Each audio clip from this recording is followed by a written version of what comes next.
Christmas కానుకగా theatres లో వచ్చిన మొత్తం సినిమాల్లో ఒకటి పతంగ్. బహుశా అన్ని సినిమాల్లో చిన్న సినిమా కూడా ఇదే కావచ్చు. పూర్తిగా కొత్త నటీనటులను పరిచయం చేస్తూ వచ్చిన ఈ సినిమా ఎలా ఉందో ఇప్పుడు రివ్యూలో తెలుసుకుందాం.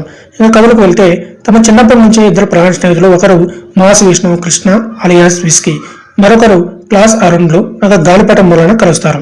అక్కడి నుంచి మొదలైన తమ స్నేహం 12 ఏళ్లు పూర్తి చేసుకుంటుంది. ఇలా ఒకరంటే ఒకరు ప్రాణంగా ఉండే ఇద్దరి నడుమ ఒక కన్ఫ్యూజ్డ్ అమ్మాయి ఐశ్వర్య ఎంటర్ అవుతుంది. ఈమె ఇద్దరిని ఇష్టపడుతుంది, కానీ అది మొదట ఇద్దరు ఫ్రెండ్స్ కి తెలియదు. ఇలా అరుణ్ కి కొంచెం ఎక్కువ ప్రయారిటీ ఇచ్చి ఈ మ్యాటర్ని వారు దాస్తారు. కానీ విస్కీకి ఓ రోజు ఎందుకో డౌట్ వచ్చి వీరి కోసం కన్ఫర్మ్ చేసుకుంటాడు. ఇంకా అక్కడ వచ్చిన క్లాస్ తో ఇద్దరిలో ఎవరో ఒకరికి అమ్మాయి చెందేందుకు ఫ్రెండ్స్ ఇద్దరిని కలిపిన పతంగ పోటీని పెట్టుకుంటారు. మరి ఈ పోటీ ఎలా గడిచింది, ఇందులో ఎవరు గెలిచారు, చివరికి ప్రేమ గెలిచిందా, వాళ్ళ స్నేహం గెలిచిందా అనేది తెలియాలంటే ఈ సినిమా చూడాల్సిందే. ప్లస్ పాయింట్స్ విషయానికి వస్తే, ఈ సినిమా దాదాపు 240 నిమిషాలకు పైన ఉంటుంది.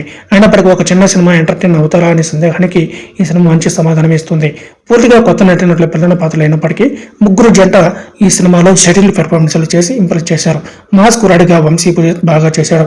మెయిన్ గా ఇంటర్వల్ బ్లాక్ ముందు ఎమోషనల్ సీన్ లో చాలా బాగా చేశాడు. క్లాస్ కురాడిగా ప్రణవ్ కూల్ గా మంచి లుక్స్ తో కనిపించి మెప్పించాడు. అలాగే ఒక కన్ఫ్యూజ్డ్ అమ్మాయిగా ప్రీతి కూడా బాగానే చేసింది.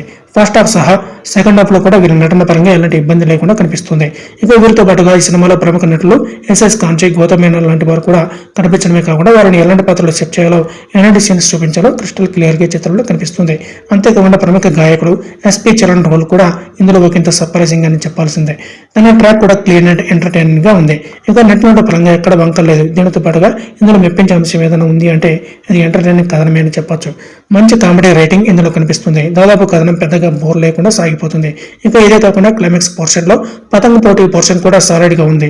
ఒక పక్క మంచి టెన్స్, మరో పక్క అందులో ఫన్ మిక్స్ చేసి బాగా డిజైన్ చేశారు. అంతేకాకుండా ఈ సీక్వెన్స్ విఎఫ్ఎక్స్ కూడా బాగా మెయింటైన్ చేశారు. అలాగే క్లైమాక్స్ ఎండింగ్ కూడా డీసెంట్ కనిపిస్తుంది. ఇంకా మైనస్ పాయింట్స్కి వస్తే, ఈ చిత్రం ఎంత ఎంటర్టైనింగ్ గా ఉన్నప్పటికీ ఇందులో అంత స్ట్రాంగ్ లైన్ లేదు. ఒక రొటీన్ రోమ్ కామ్ ఇదివరకు చూసిన ఫ్రెండ్స్ అండ్ లవ్ కాన్సెప్ట్ లోనే ఉంది. కాబట్టి బలమైన కథ లాంటివి కోరుకునే వారికి ఈ చిత్రం కొంచెం డిసప్పాయింట్ చేస్తుంది.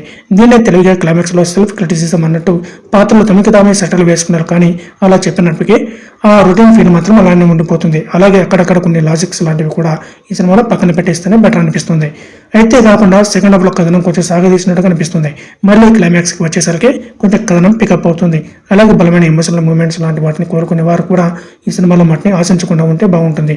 ఇక టెక్నికల్ విషయానికి వస్తే, ఈ సినిమాలో నిర్మాణ విలువలు మాత్రం బాగున్నాయి. టెక్నికల్ సినిమాని బాగా ప్లాన్ చేసుకున్నారు. మ్యూజిక్ కూడా ఇందులో ఇంప్రెసివ్ గా ఉంది. ప్రతి పాట కూడా బాగానే ఉంది. విజువల్ ఎఫెక్ట్స్, కెమెరా వర్క్ కూడా బాగున్నాయి. అలాగే ఎడిటింగ్ కూడా ఇంకానే బాగుంది. కానీ సెకండ్ హాఫ్ లో ఇంకొంచెం బెటర్ గా చేయాల్సింది. ఇక దర్శకుడు ప్రణీత్ పత్తిపాటి విషయానికి వస్తే, తన వర్క్ బాగానే ఉందని చెప్పొచ్చు. కాన్సెప్ట్ రొటీన్ గానే ఉన్నప్పటికీ ఎంటర్టైనింగ్ గా ప్లాన్ చేసుకున్న కథనం మెప్పిస్తుంది. అలాగే నటినటుల నుంచి మంచి పెర్ఫార్మెన్స్ రాబట్టడం, దాదాపు ప్లాన్ చేసుకున్న కథనాన్ని పర్ఫెక్ట్ గా ముంచడంలో తన పనితనం కనిపిస్తుంది. కాకపోతే కాన్సెప్ట్ కూడా కొత్తగా ఏమన్నా ప్లాన్ చేసి ఉంటే బాగుండేది. ఇక మొత్తంగా చూసినట్లయితే ఈ పతంగ సినిమా యువతకి, అలానే ఫ్యామిలీ ఆడియన్స్ కూడా డీసెంట్ ఎంటర్టైన్మెంట్ అందిస్తుంది. లీడ్ నటినట్లు కొత్త వాళ్ళైనా బాగా చేశారు. అలాగే ఎస్పి చరణ్, కాంచి లాంటి నటులు వారి కామెడీ ట్రాక్స్, టెక్నికల్ అంశాలు ఈ సినిమాలో కొంత సర్ప్రైజింగ్ గా ఉంటాయి. కథ రొటీన్ గానే ఉంది, కానీ మంచి ఫన్ ఇందులో ఉంది. సో ఒక డీసెంట్ ఎంటర్టైనర్ చూడాలనుకుంటే ఈ సినిమా మెప్పిస్తుంది.